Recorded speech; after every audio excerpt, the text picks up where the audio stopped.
boys.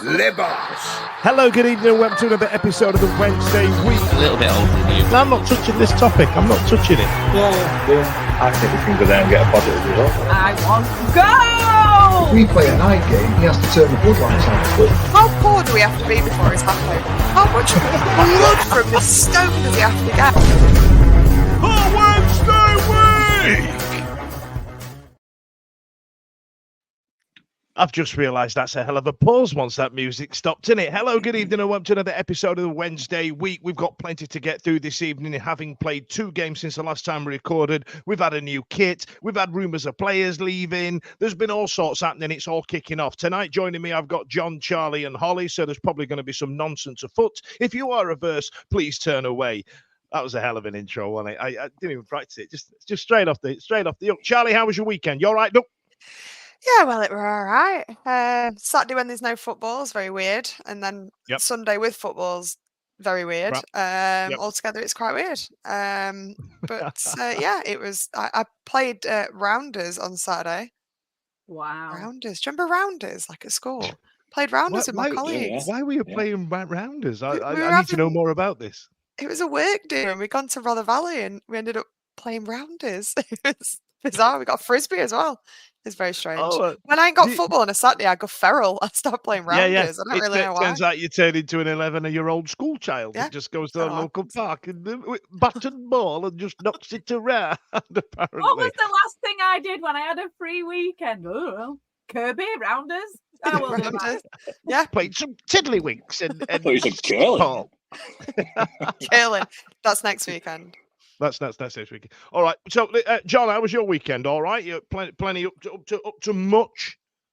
Yeah, I mean, obviously with new kickoffs and that, and it was, Saturday was free, so I went and watched Deadpool versus Wolverine or whatever you want to call it these days. But yeah, it were decent film, bit ridiculous in places, but that's what it's like. But John, people loving it. That opening montage of him dancing to NSYNC's Bye Bye Bye, I think brilliant. I described on a movie podcast as absolute poetry. So I'm not judging your movie choices there. H, how are you? You all right? Did you like your little intro into the new credits there that I've put in? I didn't want those kind of goals, but anyway, yeah. So like you say, Saturdays without football, I honestly couldn't even tell you what I did. I think I just got ready for the match and then just sat there all weekend until I got picked up for match.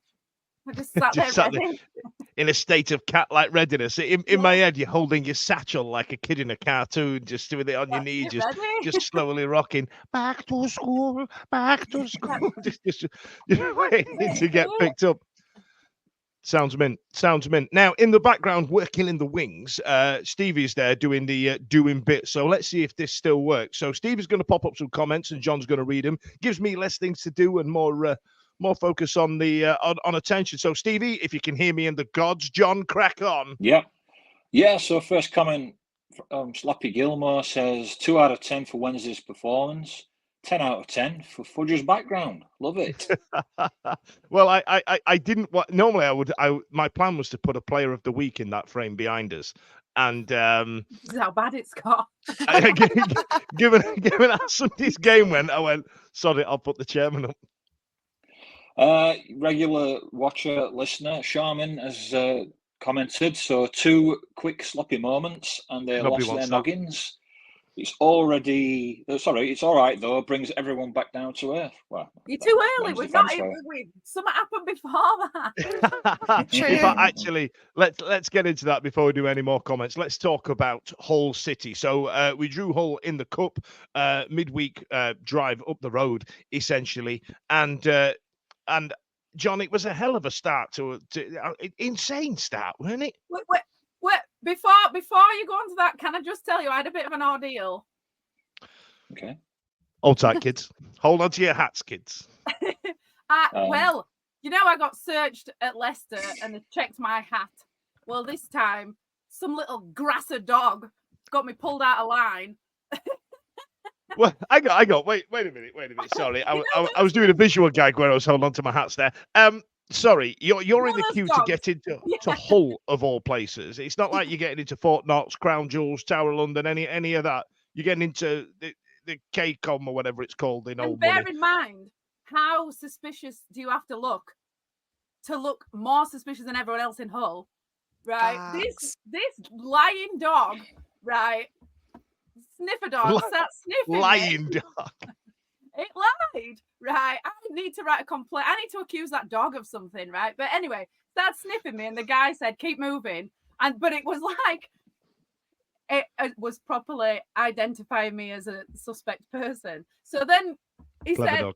he tapped me and he said, "Do you just want to step out of the line, please?" And you know, even though I've spent 36 years of my life being an upstanding member of society, I must have had the guiltiest look on my face ever. I started thinking, oh no, all of my stolen items and my darts and my weapons and my drugs, what have I got in my tiny bag that I had? What's in there? I started confessing my life story. I was like, all right, I had fish and chips, all right.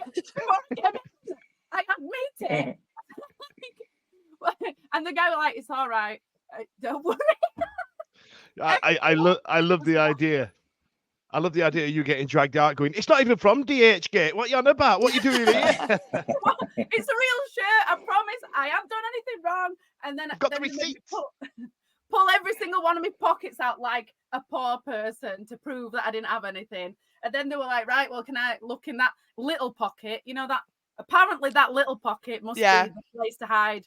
That's the heroin pocket. Everyone knows that. It's where you put your tiny little smidge of heroin in. That's it. And then open every single thing in my bag. And then just basically said I didn't have it, obviously. Then I like this at that dog. I'm coming for you later, you little biatch. Nobody reprimanded the dog for lying, did they? Nobody reprimanded the dog for lying. The dog's not his day, lying about people. The dog's not getting any comeback on that at all. He's like, I'm a dog. What? Like, you know what I mean? Like, yes, so she probably did something wrong. Do what I want. And then Shaman there, go on, John. Yeah, so Shaman's. Oh, I don't know. John's big moment there. We lost his internet, but sorry, John. We went there, but your internet died out on you there. Yeah. So go again, my friend. Yeah, so Shaman's just saying, half expecting Holly to go up yours, Rosa, knock his helmet off and legging it. I think two of those things are true, Holly. And what we'll do a poll out later on to find out which two of those are true. Now, but back to the football. Now, John, it was a hell of a start to a game, wasn't it? I mean, that was mad as a fishing petrel, wasn't it? Absolutely balmy start, wasn't it? I mean, we just came out of the traps like 100 mile an hour and just pressed them and obviously just robbed them in their own half. And bang! I mean, I couldn't get a feed for it, so I was just watching like notifications pop up on my phone. It's like goal, and I'm like, what already? Like Charlie McNeil as well. It's like, you know, new boy as well. I thought crazy this, because I didn't expect much, to be fair, because obviously lineup had completely changed, as you would expect, with it being a League Cup game. We didn't, we were going to rest virtually everybody, weren't we?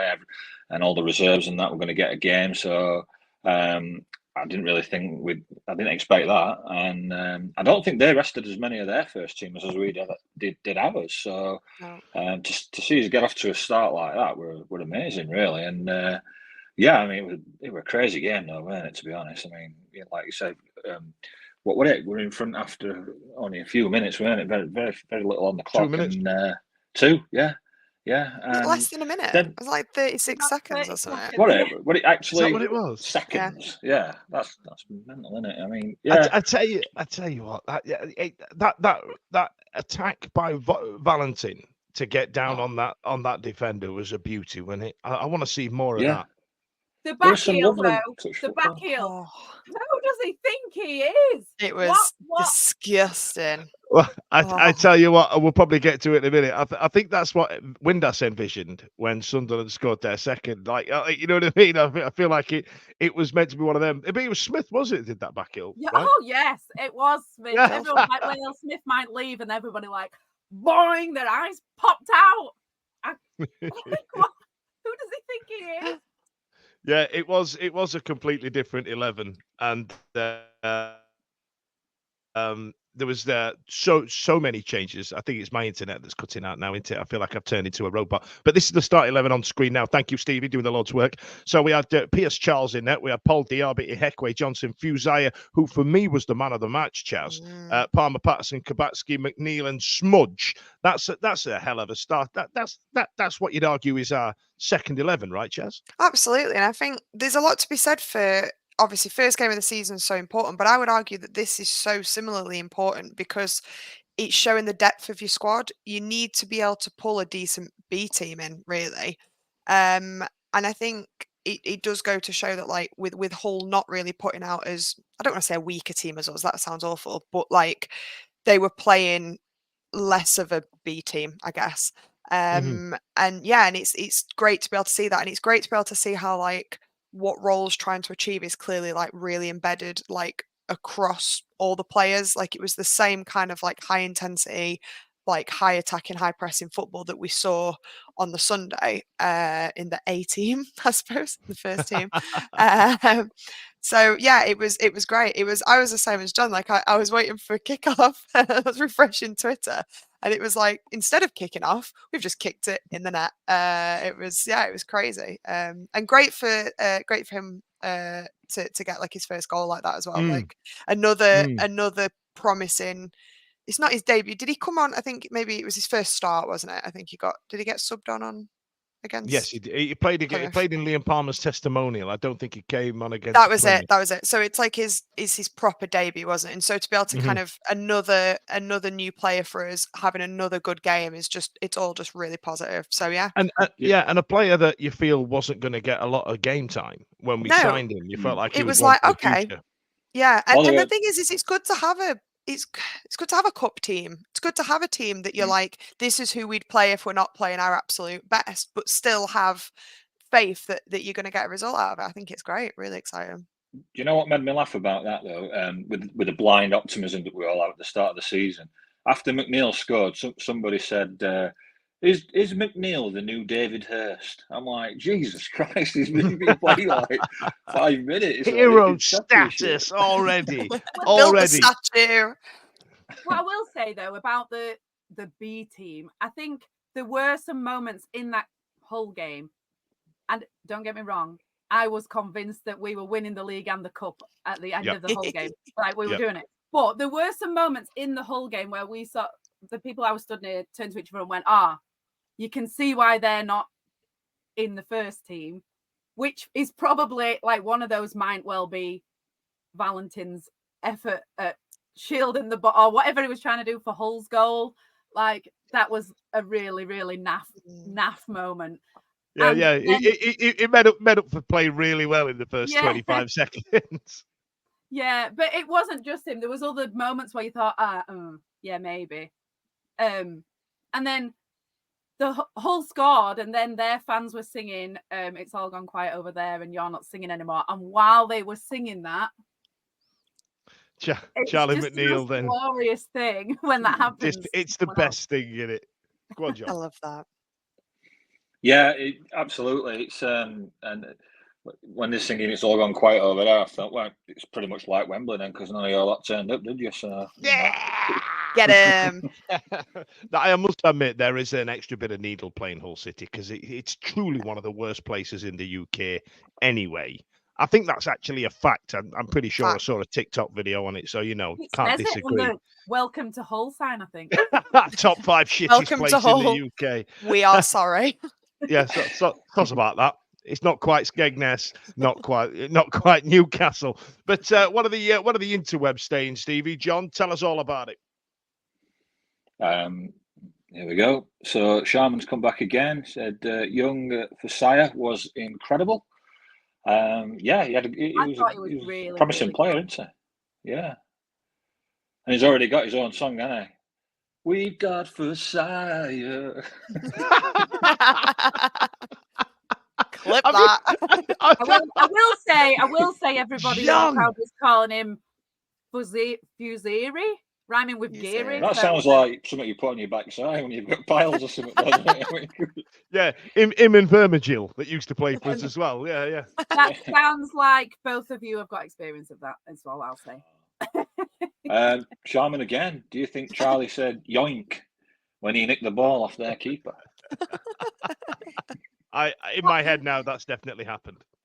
Do you know what? The goal, sorry to interrupt you there, but the goal that we scored against Plymouth where it went in off his face, and then that goal where we nicked it off of the keeper from the back heel, they happen against us. So I just absolutely adored that both of them were in our favour this time. Yeah. Charlie will know this, being a fellow gamer. I don't know if she plays FIFA though, but that our goals were like, you know, when you play one of the tougher teams on the computer and they have they call it God mode, where they just press you insanely and you can't get out of your own box. It was just like that when they robbed their keeper to make it 2-1.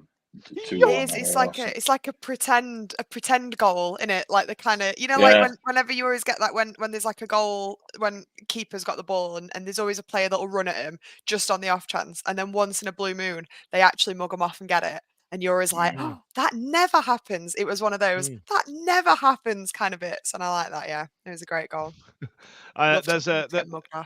There's a comment there, Stevie, from Neon Brown. Now, if Hull is known as the mouth of the UK. Now, Neon Brown's there written, is Hull the anus of England? No, that's Croydon. But but Hull is also, you know, when you get like a really bad cold sore, like just on the outskirts of the mouth, that's what Hull is to the Humber, to the mouth of the UK. That's what that was. And there's a comment there from Jam the Sun as well, Stevie, and he said that the Hull game was the second worst game of the season. So up until that point, he was absolutely correct until we carry on speaking this evening. So the second half wasn't much to write home about. Not a lot happened. Not a lot going on. But insane start. 2-1 winners. We're in the next round of the cup against Grimsby Town, a town. Yeah, what's that? What, Charlie, you might know, or John, you might know. I don't think Hallie will. I don't know the way I started to say that. What's that? You know, like Zoom and pop. You know, words that are onomatopoeia. Describe what they are. Given the word that they are. Does that make sense? Is that onomatopoeia? Like, is that onomatopoeia? Yeah, like bang. Why would I not know?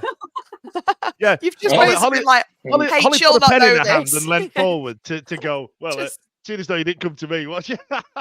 Year 4 English. How would I know? I think it's onomatopoeic, and that'd have been a good gag about Grimsby had I remembered the word not 14 seconds ago. So, so let's move on. We're in the next round of the Grim Cup, and we were absolutely brilliant. Now, at this point, as Holly alluded to earlier on, we were winning the league. We were all carried away with it. We were on top of the world. Everything's happening. Sheffield Wednesday can do no wrong. Let's just night Danny roll now.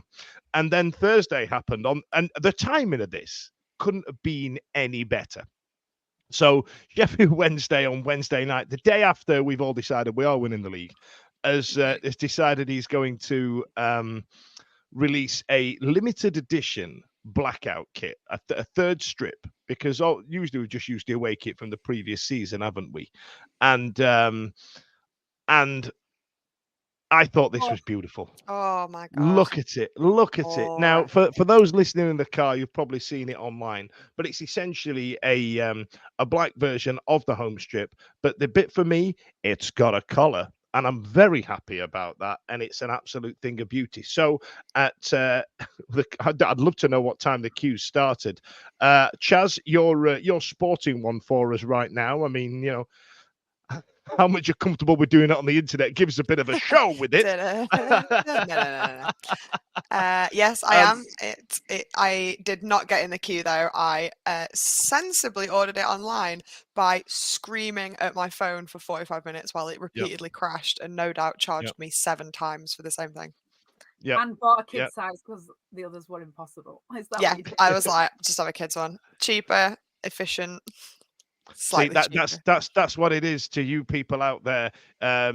We didn't run out the wrong sizes. You're all too fat, apparently. That's what, you know. You can't fit into kid sizes. You're doing it wrong, apparently. That's Chansiri maths for you. So so that's what's happened. So the black kit, it was immensely popular, and it's absolutely a thing of beauty. And I thought in terms of the club, on one hand, I thought it was absolutely a marketing masterstroke to launch it when they did, to have it ready when they did, to get it out when they did. However, having 4 tills on can get in the bin. Well, I'm wearing the training top, which is also black. With the chevrons. With the crotch thing going on there. The crotch arrow thing.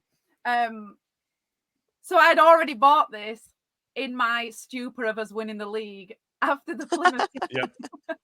So then when the blackout kit came out, whilst I absolutely love it, it's quite similar to this. So I didn't get in the queue. But then I got total FOMO, so I do feel really upset that I don't have it, because it absolutely has worked on me. And obviously it sold out immediately, and apparently there was less of those than those pink kits that you can't get hold of. But I do think that if we, like Chansiri now, like it was a masterstroke, but whatever happens now, he's going to be wrong. If he re-releases it, everyone's going to go, well, I only bought it because it was a limited edition and blah, blah, you should have got in queue if you wanted it. And if he doesn't, then everyone's going to go, what, you only had 5,000 and season ticket holders ain't got one and blah, blah, blah. So like whatever he does is wrong. But I ain't got one, so if they could re-release it, that'd be great. if we all chucked in £100 each, we can all get a black shirt. Like you said, you do for season tickets. We'll get one off of eBay for a bit. I reckon, given the sizes that are left, we can all chuck a couple of quid in each, and we could probably make 2 shirts out of the sizes that are remaining, if I'm honest. But Stevie, just chuck those comments on as I'm talking, please. It seems like it's really, really popular. Is that kit? I think like it's going to be. Charmy's come back, hasn't she? Yeah, I like the kit, and not having a sponsor really makes it ping. I mean, the thing with the sponsors. Sorry, go on. No, I was just going to quickly say that there's a bit of a bone of contention with sponsors, because traditionally we've had some really naff ones, haven't we, over the years? So we're not always like massively like up for sponsors. If we get a good one, fine. I mean, we had Sanderson for years and we were fine with that, but we've had some stinkers. So it's no surprise a lot of people prefer a shirt without a sponsor. See, I think I do like sponsors. I think I do like them, and I think it's obviously like part of the love of this kit, I think, comes from it being a little bit similar to a previous away kit that we had in the 90s that everybody likes, that got the shiny same stripes thing going on. But I think I do prefer a sponsor, because especially with a kit that's all one colour, it looks a bit like a trade. Not on this black one though, Holly. You can't ruin it with a sponsor. What if it was something shit? You know what I mean? Because sponsors now look rubbish. Something great like the Wednesday week. Yeah, well, just send us the invoice, channels, and we'll get it squared off. What's 40 cents? All right. John? Yeah, he says, I love a sponsor, me. Just get Sanderson back. See, Sanderson, or we could have some Chupa Chups. Actually, here we go. Straight in there. Get Chupa Chups back on. Chupa Chups was an awful looking sponsor. Let's not fart around the poo. No, it ruined that 2000 to 2001 kit was an absolute thing of beauty, ruined by a big piece of bloody shit on the front. It looked bloody awful.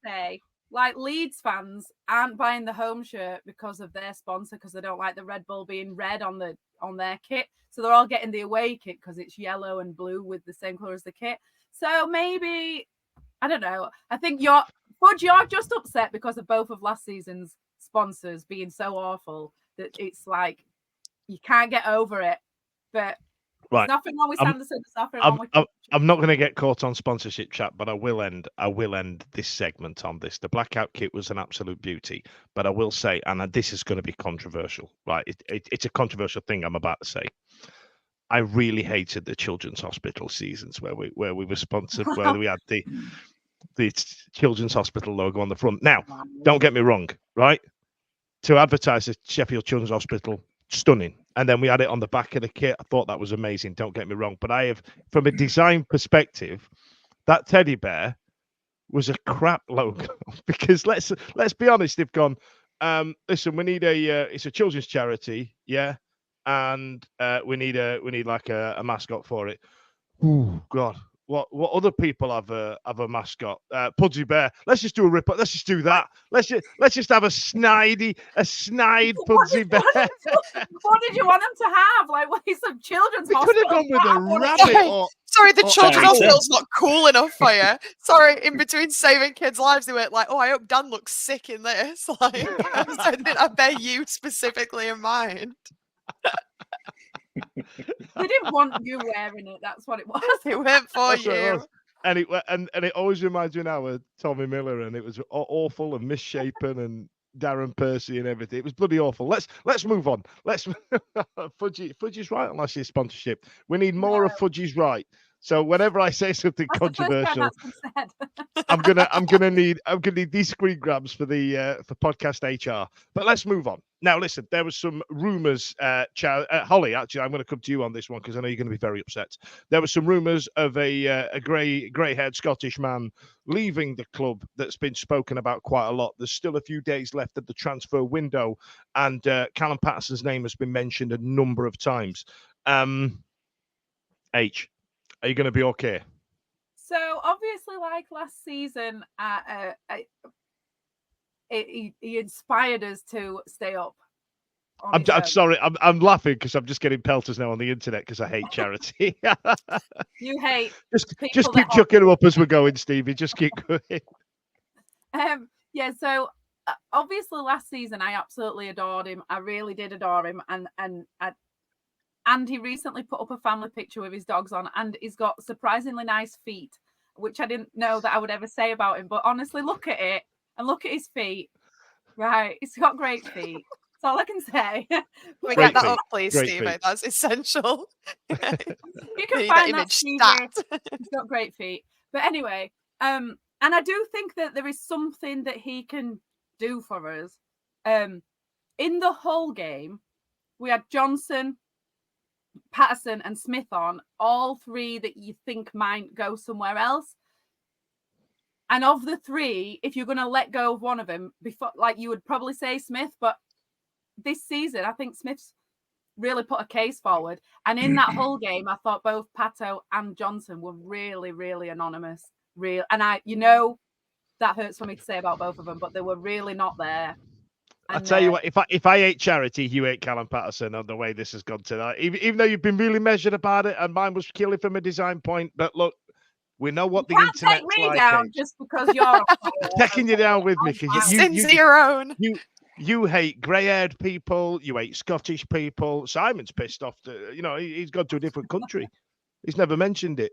But listen, I love Pato. I really, really love him. But, like when I said, this might be why some of these people aren't in the first team, I think he might be one of the people that's not in the first team. And,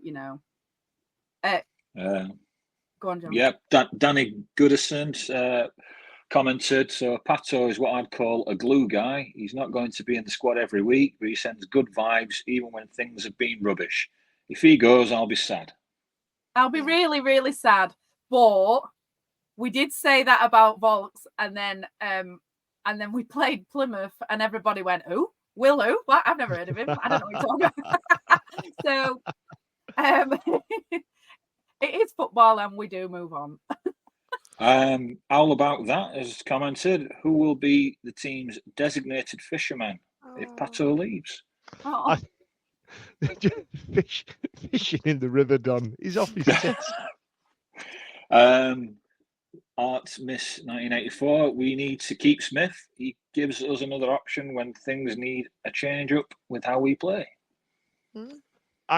I don't disagree with that, Chaz. I mean, I know you are the owner of Michael Smith now because you have licked him when he came over after he scored against Norwich. So you're the one who's qualified to talk about Michael Smith. But he offers us a different dimension, and the times he has been utilised, he's ran his blood to water, right? I think he has, and obviously it's still early, and we'll obviously get onto the misery of this weekend, and where nobody deserves to be judged because they were all equally as shite as one another. But I think he does. I think he does offer something. And I think the only thing I will say is rumours of him potentially going have suddenly equated to him playing really well. I mean, I don't know. It was one of those things, like, you know, like sometimes it goes the other way, where like when you think a player's on his way out, he stops giving a toss. It's almost like he's gone the other way. Is it because he wants to stay? Is he trying to like up his value? I don't know. But I think he works hard, and I also think like when he came to us, right, he was really like they were a big fan of him at Rotherham, and for him to kind of come to us, he knew was like quite a big deal, and it like pissed a lot of people off. Moved all his family, like And I think he really, really likes playing at Wednesday. I feel like you can see that in his reaction when he scores. That you can see, like, because him scoring like the goal against Plymouth. It wasn't like it was like it had been 0-0 and then he got a last minute winner, or like do you know what I mean? Like it was just an extra. It wasn't even the icing on the cake. It was like the sprinkles on top of the ice on the cake. It wasn't like an essential goal, but his reaction to it was like really jubilant, and I thought that's mint. Like I think he really enjoys playing here. If he's gonna get consistent game time, he's gonna get consistent sub game time perhaps, then yeah, absolutely keep him. But I don't think you can keep him and Patterson. I don't think you could keep both of them. I think while they sort of offer different things in a way, I think that kind of impact subness is you don't need both for him, and that's just gonna write that down, Chaz. Impact subness. I'm gonna put that under bounce back ability. And, yeah. Do you know what I will say though? Yeah, we've got Craig. Go on, Hal. I'll go on. If we are going to keep my apologies. I think we've got a bit of a delay here. Holly, you go first, and then we'll give John the opportunity for his internet to catch up somewhat. So we've got we're going to be pressing quite a lot, and I think it showed a bit more last season because we weren't all pressing. But I think Smith really does press with purpose, and the way that he presses, it like curves his run so they can't pass one way, and he forces them to do it another way. And I think some of the younger players who are new to that will learn a lot from watching him do that. So like, you remember when we interviewed Grant Holt, and he said that he thought he was doing the right things, but he wasn't scoring as many as Mark Robbins, and he asked him why, and it was different stuff about the way you run, the way you curve your run, or the way you run across the keeper and stuff.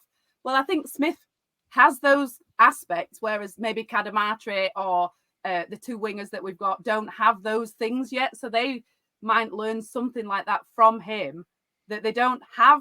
So it might be worth keeping for that reason. Like Gassama,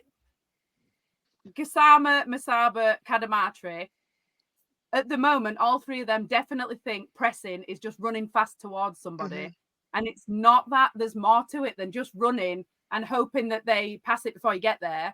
You have to actually have a plan for when you get there, and you have to try and make the mistake and make them pass it to who you don't want them to pass, or they don't want to pass it to. If you know what I mean. Show them where to go and all the rest of it. I agree with you.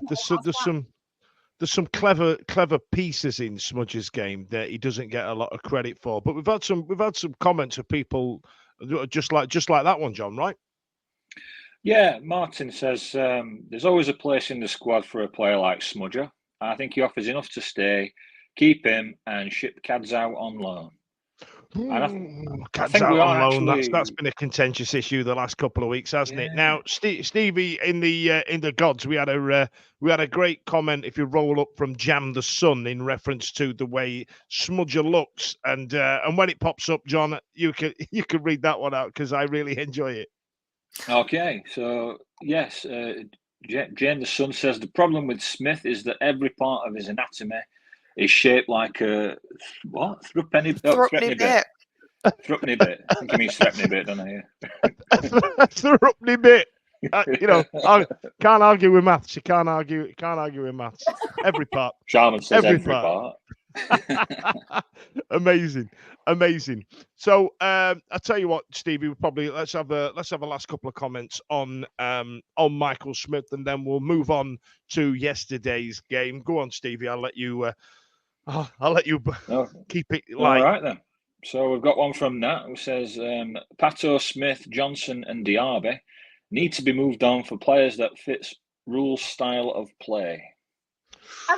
We did change. we did change in the whole game. We changed to like 3 at the back with wing backs, and Johnson obviously got better when we changed to that. And Diaby, I don't think we've seen enough of him, but he is definitely faster than Ihekwe. So if we're going to press high, at least he'll get back. Whereas, we've all moved. Whereas for the second Hull goal, as soon as Valentin goes down to the ground, Ihekwe just throws his arms up like, "Wait, ref, please," because he knows. Do you know what? It's not happening. Holly, I know you play the same level of football that I played. In fact, you probably play higher. But being of a certain age, if the striker's running past you in your defence, what's your first course of action? If he's left you, my gaffer used to go absolutely mental. Fudgy, stop running and call it offside. I am not chasing after that. Have you seen how quick he is? It's mental. Right. Let's get into the minutiae. Let's get into the nonsense. There on screen right now is a screen cap of Callum Patterson scoring his goal against Peterborough. One where I officially lost my absolute brains and decided yes. In fact, actually, it was just after this goal in which I coined the term to our now retired from podcasting compatriot Blair, where I turned to him and went, "Go on, up the shagging Wendy's," and then that's been now my, it was at that moment in which the shagging Wendy's was born. so that's nice, isn't it? Let's move on then. Right then, so Sunderland. Let's talk about the build up to Sunderland just before we get into the lineup. John, there was an element, wasn't there, of we are winning the league and we are going to get carried away with ourselves. What were your thoughts before the game? Total confidence. Like I think many fans would have fell into that trap of, having that great result and performance against Plymouth on a lovely sunny day, and then you cashed, and then unexpected win in the cup against Hull. So you're coming into match day 3 as you will, and we'd been up there last season. We're on paper inferior team, and we got a result then. So I was very confident we could go there and win, despite Ash throwing me under the bus on the prediction, saying that I'd got Sunderland to win 2-1, which was not right. I love the way you'd written it 2-1, and then he put the Owls logo next to it, and Ash has gone, "There, I will just chuck John under the bus." There, and the amount of comments I got, "Cheers, John." Not very. It turned out you were the only one that got it right. So that's nice, isn't it? Holly, now last time we went to Sunderland, it was towards the back end of the season. They had 1 foot on the beach. The season was falling to bits. We were fighting for our life. We knew it was going to be a tough test, didn't we? Well, apparently they hadn't won at home for about 12 games or something. Sick. But up come the Wendy's. Part of me thinks we sold us soul to win that game last season, and they just cashed it in this time. And you know what? If you'd have said, right, you can win at the end of the season, but you're going to get absolutely battered at the start of the season, I'd have took it. Absolutely. And on the journey up there, me and Lee, I mean, if Liam's watching, he absolutely won't vouch for me, but we were having a conversation about that Danny won't change for anyone, so I don't think he'll do like a home formation and away formation or whatever. I think he'll just stick to what he wants them to do, which means I think that we will get found out. I didn't think it'd be this early, not gonna lie, but we'll get found out, and we will have some games that are like that Ipswich game where somebody, every mistake that we make, they just take it. And we did sort of have a conversation about it'd be interesting to see what happens to them mentally when we concede first and go behind. So now we know. Shit hits the fan. Don't fall behind. I tell you what, though, not as much fun as last week. I tell you what, Pete Lerman has put some stats out about what happens when we're away. We go 1 goal down. Not great reading. If you do find Pete on X, it's worth taking a look at how terrible we are once our heads have gone. Now, Stevie, let's put up the starting 11. Chaz, I'll come to you. This is the starting 11 11. I don't feel like there was going to be many differences. Great shot of Beadle, by the way, with his little tan. That's quite nice, isn't it? I would have said that's probably our best 11, given how the Plymouth game went, right? Yeah, absolutely. And I think that's the thing, is that looking at that, there's nothing that I would really change. I think you've got a couple of options on the bench. You know, it's nice to see Ugbo on the bench. But yeah, given how well we'd done the week before, you wouldn't really change up what we'd got. You know, unless you got injured, you wouldn't change that up. And I think, like, yeah, I was quietly confident as well. I thought we'd give them a game. Like, I didn't necessarily know if we'd win. I thought we'd give them a game. So on paper, maybe that team, if that is in fact our best starting, then maybe we should have done a lot better. I don't know what that says. It's not like we certainly can't blame the lineup, if that makes sense. I don't think we can say, oh, well, that's because he randomly spun the wheel and just put a load of, do you know what I mean? Or he changed too much and it didn't work. Like, he went with what had worked, and in this instance it didn't. So it did not work. Now, like Chaz says about the starting 11, it probably, I don't think it's down to that. Now, John, it gets mentioned a lot, and we'll come to the comments in a bit, but there was a lot of individual errors. I'm going to give you the first goal to tell us all about it and how you felt about it, and you're all going to get a goal each, kids, because there's a lot to unpack. Okay. So, first goal, that absolute twat of a player called Jack Clark threw himself on the ground with his Alice band. I don't know where that went, but he threw himself on the ground to get a free kick. And obviously it weren't a free kick, were it? But what you can't legislate for was the absolute non-marking of anyone on the back stick from the resulting free kick. Listen, now, John, I'm going to proffer you another side of this. Give you some TalkSport Radio, wibble wobble wibbly wobbly. That's Simon Jordan. Now he speaks. Now, I felt that we got suckered in by one from the training ground, one that they practiced, because that for me was a beauty of a run. And football players, you can genuinely pick out where they're going to go, what they're going to do. Even when you're watching it on the side. I mean, Holly, for the first time in a million years, watched the game at the side of the pitch at the Liam Palmer testimonial. And what you can notice when you watch it from the side is it's probably going to go there. It's probably going to go there. It's like watching it on TV, right? But that run that Chirkin, is that how you pronounce it? Chirkin did. And hell of a finish. There's still a lot to do. I felt like that was just from the training ground. I don't feel like, I know Windass got a lot of chops about it, but did we just get done? Well, the commentator said as much, didn't they? When he scored, he said that you could clearly see it was something that they'd been working on. One, like you said, one from the training ground. It just, when you see it like that, it just looks like, how could not one player know that there was like 3 men at the back stick of Mark? Yeah. But you're right. It had shades, not the actual goal, but the actual cheekiness of it, if you like. Reminded me of the England Argentina in France '98 when they got their the Zanetti one. Yeah. Everyone's thinking you're going to chip it into this area or have a shot on goal, and then just slide him in unmarked at the back on the back post there. So clever on their part, no doubt about it. Absolutely. And they just turned the game. What I will say about that goal, we 100% set up thinking he was going to shoot, because the way that the wall was here and then Beadle left the gap for where the wall was, and he was like a bit further to the side, and we absolutely set up for that to be a shot. But as soon as the other guy doesn't take it, then why do we not? We didn't react to the fact that they obviously had then changed the plan, and we're gonna.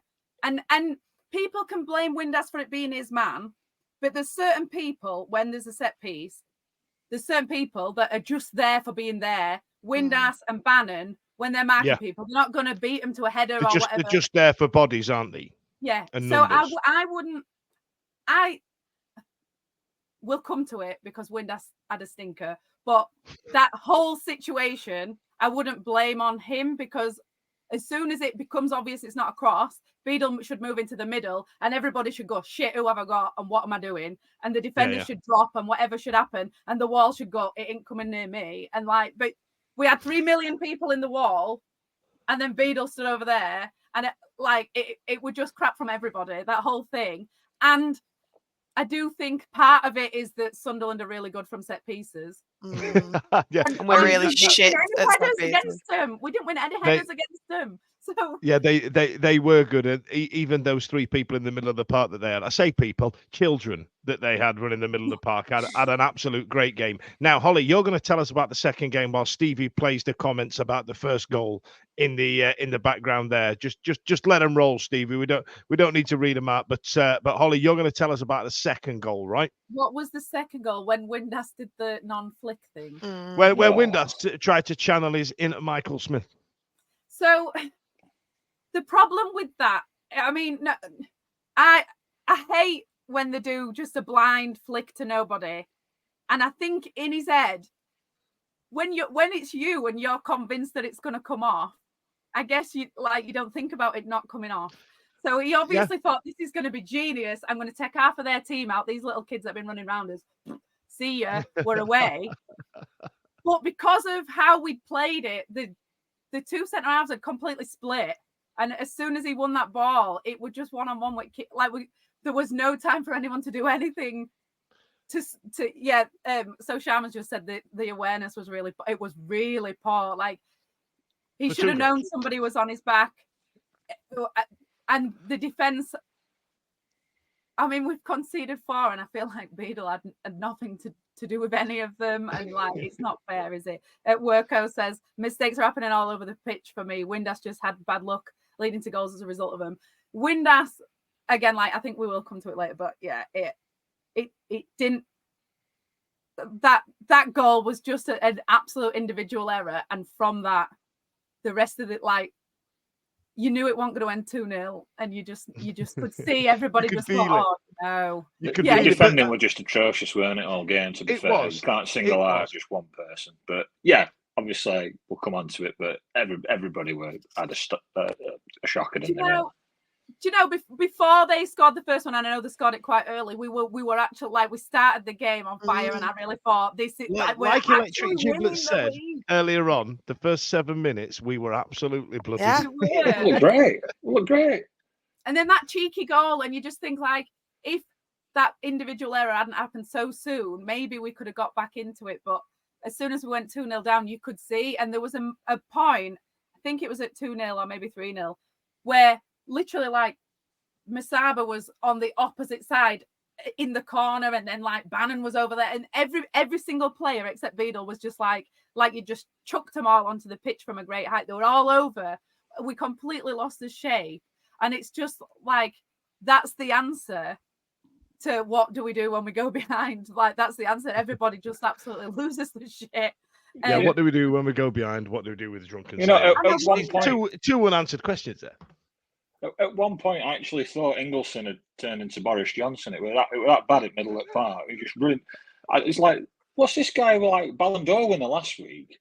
And man, he can't even win a ball. He's getting nowhere near these kids. They're running circles around him. They really were. Like, their tails were up because they'd scored both those goals quite quickly. Like, their tails were really up, and then all the things we were doing right against Plymouth, they were doing them to us. They were absolutely pressing us. They were running past us, like. They made, and then everybody looked around and went, "Are we the Plymouth?" Are we the Plymouth? It was horrible, and it just obviously went from bad to worse. But it just took the wind out of his sails completely, that second goal. Speaking of wind, great segue, H. There was a third goal conceded in the first half, so it's not going very well, Chaz. And a ball's got played through. Strikers turn around, and I think it was 09, wasn't it? Who put it in. And once again, poor Josh Windass, bless him. like this honestly, like for the first goal, Holly's dead right. The Windass, Bannon, Gassama, Masaba, they're just bodies in and around something in order to try and put people off. We got caught out by a really clever one from the training ground. The second one, you've got to have the confidence in order to try something like that in the middle of the park. And a lot of the times it does come off for Josh Windass. At this point, it didn't. And it happened so quickly. It was literally like a pinball, bosh. And then the poor sod, Chaz, for the third goal, I'll let you pick it up from here. I mean, from a corner as well, it was just so poor from him when you're already 2-0 down and getting battered. No, at the very least, you go defensive. And it was just, and I mean, if I'm being honest, I do think 09 looked a little bit offside, but it wouldn't have necessarily really mattered because there was at least 3 of them queuing up one behind the other that could have knocked it in. Like, there was across the penalty spot, weren't there? There was 3 of them all getting played on. They were by all Josh. just, do you want it? And it was like, you know, you could have sold your kingdom for some marking. It was just unbelievable. Like, it was absolutely wild. I will sell my kingdom for some mark. You know, and they just stood there, sort of watching the ball go over like red arrows, and you're like, "Move! Only you can prevent this. Like, only you can do something to stop this." And I think it was at that point when I was like, "I think they might have got us here, chaps." I think because it was so. It wasn't a jammy goal. It wasn't even world's greatest goal. It was a goal when you're playing, instead of playing against players, you're playing against little cones that people have put out. It was like that. It was just so awful. It was like a loading screen on the new FIFA. And three in the first half is insane. Like, that is insane. 3, Jeremy. 3, like as many as 3. It was just absolutely nuts. And it was, yeah, absolutely agree with that comment there. Yeah, 2 or 3 players, no one near him. It could have been any one of them bashed it in. At that point, they didn't even need to be that clever, and that's what was sad. Is were we even being outclassed at that point, or were we just kind of no, please, after you? And it was. I think I laughed though. It was one of those, you know, and you're like, sure, of course. What a sensational thing to happen. Do you know what I do when something like that happens? You know, when you think 2-0 is doable, we can at least come out of this with a draw. When a third one goes in, you know that scene where Chandler and Monica are looking at a new house and they hear Janice's voice go, "Oh my God," and he just stares into space and goes, "Sure, sure." That's kind of, that, you know what I mean? That was kind of my thoughts on it. We've had a Barnsley fan tune in, by the way. He's chucked a couple of comments in, so you know, have a good one.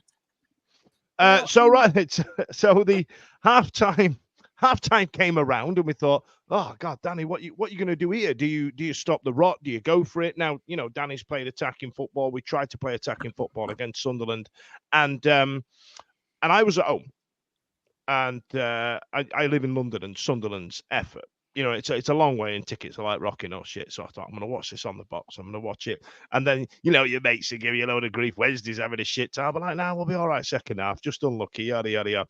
And then about 90 seconds in, they scored a 4th goal where Deschamps Bernard seemed to forget that he was playing football at this moment in time and that there was a man near him and he asked to stand next to him in the defending art of called marking. And the ball's gone in and a man's just put it into the back of the net from some of the shadiest defending I've ever seen. And at this point, I've lost my mind. Now, I did not get to witness that game live because what Sky Sports had decided to do on this day was show the first half on one channel and then because it was Chelsea, Manchester City later on, or there was a game in between, wasn't there? I want to say it was it might have been Leicester or something like that. I can't remember. But they showed the first half, and then they decided they were going to stop showing that now, and you had to change over to a new channel, but they didn't tell you. I was already scrolling. I'm getting abuse from my mates, and then I got a notification going, "You're 4-0 down." And I'm thinking, Christ, there's a delay on this. I thought it'll come on in a second. Then they went to an advert break. Then I wish they could have done that to us in the stands and just gone down and watch it. It was Brentford versus Crystal Palace and the game started. And I'm like, I've missed the first 15 minutes in the second half. What's going on? So now I'm having to go back to watch this bloody goal. And I don't know why I did it to myself, but that also was trash. Everybody was saying, so obviously, like, we're like up in the sky at Sunderland, so you can't really see, but everyone was saying that throughout the first half, Danny was going absolutely crazy. And at one point, for one of the goals, he threw his arms up and stormed to the bench. And then Powell was the one that was shouting. So it sounded like that. I don't know because I couldn't see, but that they were saying like it looked like people weren't really doing what he was shouting to them. And then before he went in for half time, he stayed out for a couple of minutes watching something on a screen before going in. So then you think, God, that's all right. Looks like he's identified where the issues were. And then less than 2 minutes later. But what, right? So, and I'm going to go on a bit of a rant here. So hold on to your hats, boys. Obviously, everybody, and I guess after a game they will spend a bit of time analysing what went wrong. But everybody knows what went wrong. Josh Windass knows what went wrong. and Danny obviously chose not to take Windass off at halftime, which will have been... it destroyed his confidence. So as not to do that. He did take him off, obviously. And then in the interview afterwards, he also said he blamed something else, which I also agree with. He blamed something else. But the three things that Windass did wrong is marking somebody, not playing people offside, and then trying to do like a defensive midfielder role. At what point in the whole time we've had Josh Windass has he been a defensive midfielder? Like he's not a defensive player. No. So he probably has thought that that flick would work further up the pitch, and it would be genius. It'd be genius. I was just doing my normal stuff. I was just in the wrong place. Yeah, it was just a perfect coming together of things what could go wrong, wasn't it? That entire when you put an attacking player in the wrong place, that's not what you do. That's like, yeah. So I think everyone will know what happened. But I absolutely, honestly don't like. I don't think that we can class it as like the worst game that we've ever seen. It's just one player's played out of position and he's had a bit of a stinker, and he probably won't play that crap again. To be fair, I'm not his biggest fan, but I really don't think that we will play him as such a defensive player. I think you're right. I got a text message as well saying last time I sat and watched you on this telly, you lost 6-0. Do you think that's going to happen again? And I remember thinking, yeah, probably. There was a point where we really did think it was going to be much worse than 4-0. So I actually was thankful for 4-0. 4-0 seemed like a let-off by the end of it. But we've got a comment there, John. Yeah, so Dunderbird says, thing is, I actually trust Rule to find the issues and fix them, unlike I think any manager we've had since the 90s. Yeah, so now I like that as a comment. Reason being is we've got a good record of once we've had our backside handed to us, we normally bounce back with something else. But I need to put a pin in Sunderland. This is where we do a Chandler click and go din up and move Before on.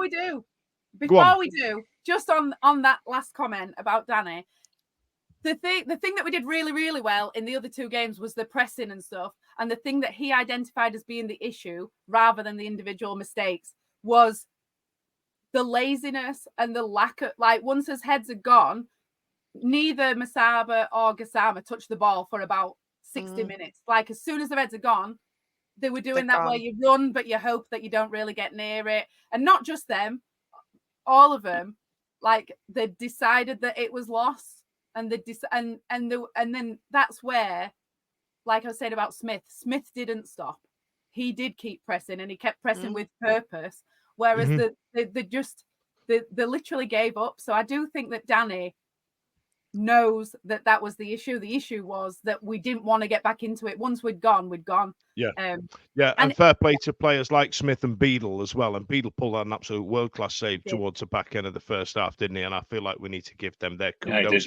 But I could really do with moving on for time, kids, because we've had an outgoing. Now, the one man, well, we lost 4-0 to Sunderland. Let's move on. Let's put it. But one man has left the club. We finally had an outgoing.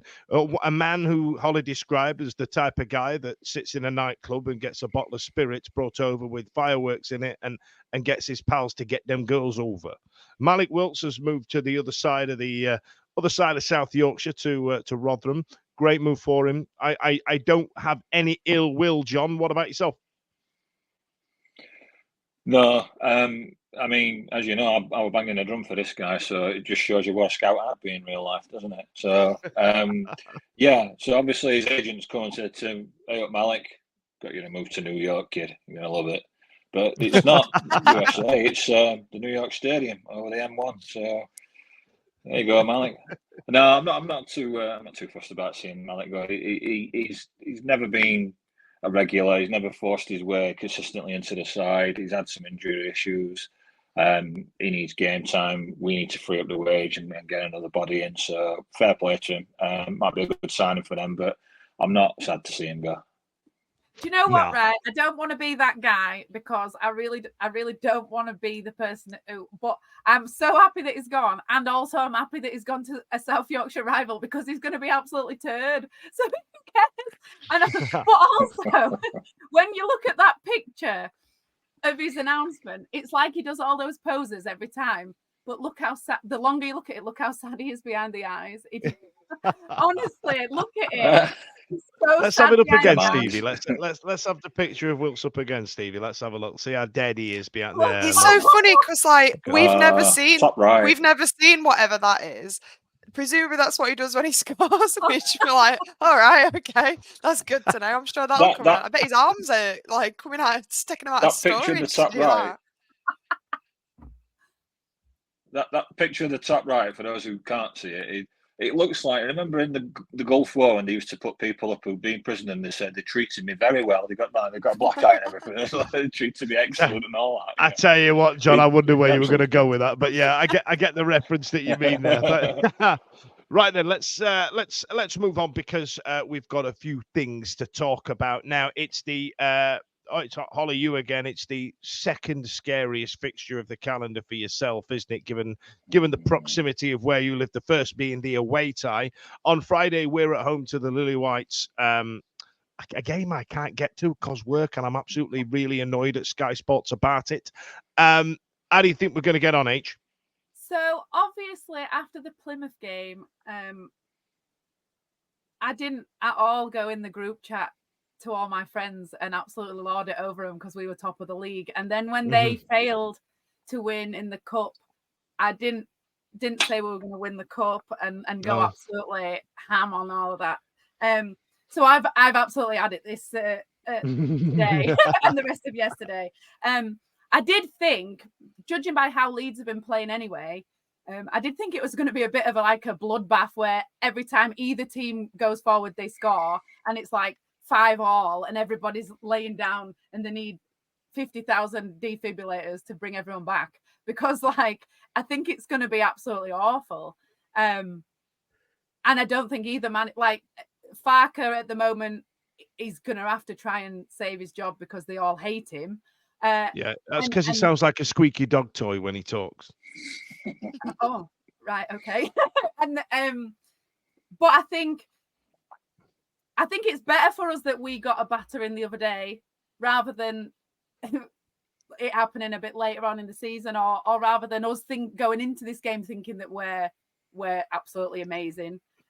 So, like you said, I think we do come back from having his asses handed to us quite well. I'm hoping that happens. I just don't want it to be silly. Yes. Cisco got a point against him, so they must be rubbish, right? That must be rubbish. What about you, John? Where are you feeling on Leeds United on Friday? Yeah, well, it's I can see why people might be concerned because if Leeds are fancied to go apart there, well, no doubt the start they would have envisaged, they'll be up there thereabouts. One would assume.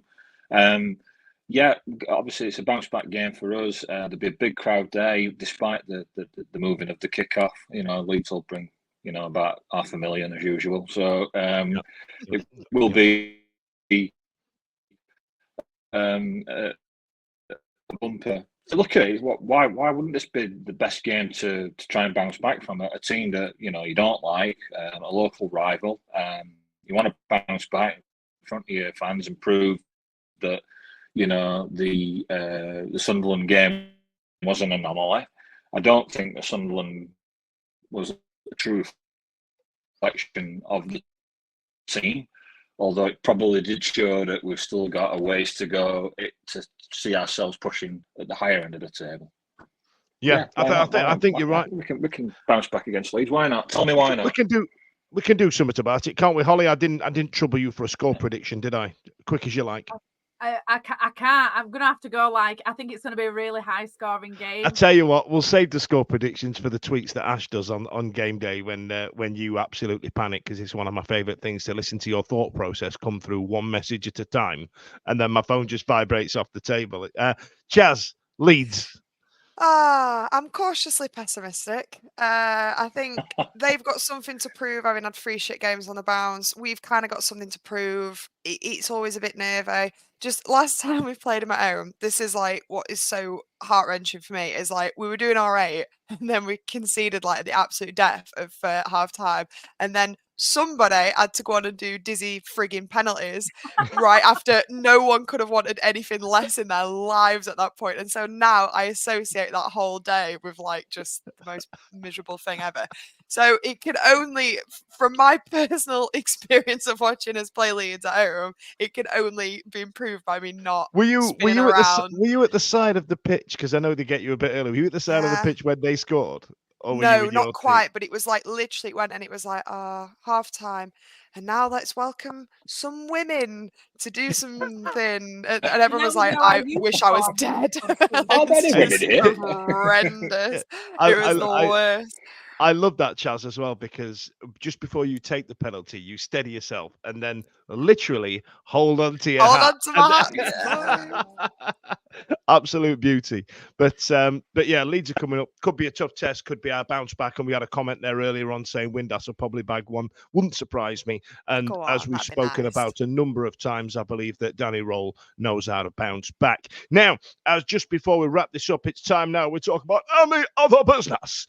And we've got 2 bits tonight. Grimsby sold out. They've gone. Grimsby's gone. Grimsby's bailed. Grimsby's out. We've got so that's gone. Now, Holly, there was something about some trams.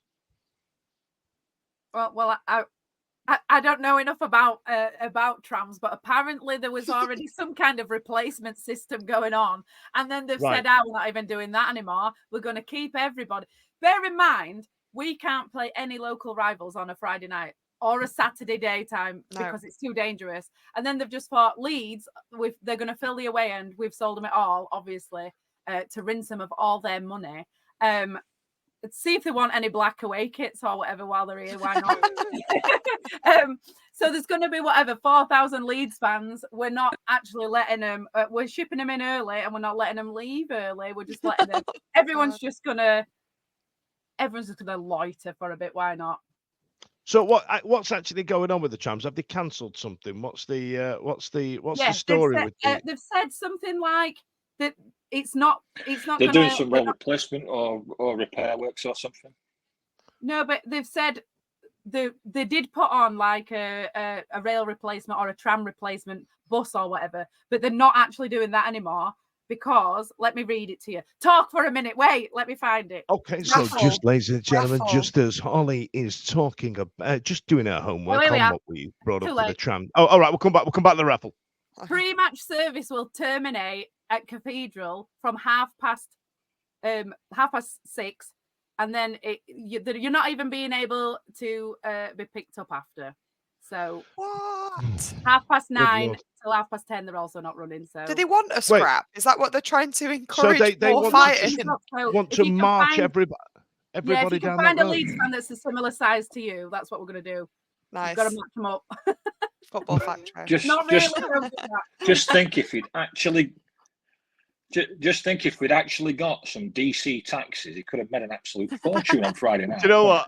I tell you what, given the unveiling of that black kit, there might be an unveiling of the DC taxis with Mr. Vegas splashed all down the side of it. Now, the last thing before Ash absolutely goes mental at me, we do have an extra black shirt that we are raffling off to raise some money for our community fund. If you look on our link tree that you see on our X, and if you look on our socials, it's also in the links at the top of our Instagram as well. If you take a look at that, you can find the link for the raffle. I think it's only £1 to enter as well, so that's not too shabby as well. And it all goes into the coffers for Ash to distribute amongst the people what need it the most. So listen, thanks a lot for joining us this evening. It's been an absolute pleasure. Apart from the football, you lot have been absolutely mint. Stevie, do you want to say bye?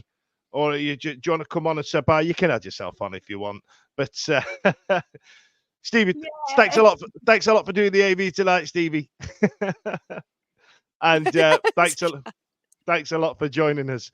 I've forgotten the button before I do the see you later. Charlie, do you want to do the see you later? See you later. I love it.